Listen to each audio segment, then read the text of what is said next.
Hello there, it is Dr. Nicole Peak, clinical psychologist here. Hola, ¿qué tal mi gente? ¿Qué tal? ¿Cómo están? I hope you all had a fabulous summer.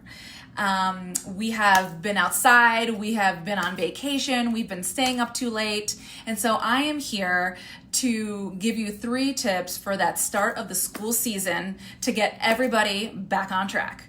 A lot of these you probably already know already, but I am here just giving you that friendly reminder. So here we go. Tip number 1. As all of you know, routine tends to help and goes a long, long way, right? And so like I just mentioned before, oftentimes schedules are all over the place.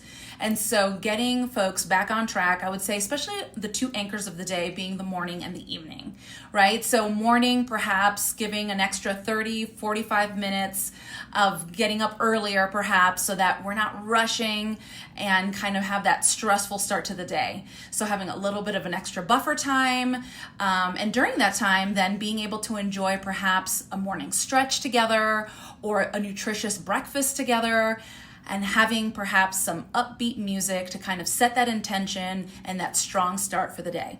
Same thing for evening, making sure that we're turning screens off at the same time, making sure that we're having some kind of a wind down routine before actually going to bed, and making sure that we stay consistent with bedtime for both kiddos and for parents. Tip number 2 is making sure that after school we build in some time for breaks. Oftentimes, kiddos are involved in lots of activities that also get started at the beginning of the academic year. And so it's easy to go from school and jumping from activity to activity, or even getting a jump start on homework. And so it's really important to provide a little bit of a buffer time between the end of school and the start of an activity. Again, a time for relaxation, maybe for a snack, for winding down, and just rest and relaxation before potentially getting jump started on the next activity. And again, that goes for parents as well. And lastly, tip number 3 is open communication and non-judgment.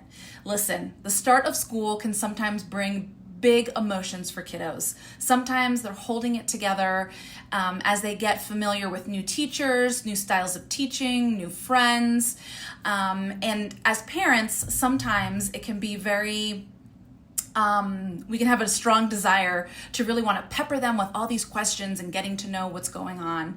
And so really trying to withhold from that, maybe asking 1 or 2 open-ended questions so that they have time to really come to you in a safe place without judgment. So now you know some tricks and tips, and I hope you have a wonderful back-to-school season.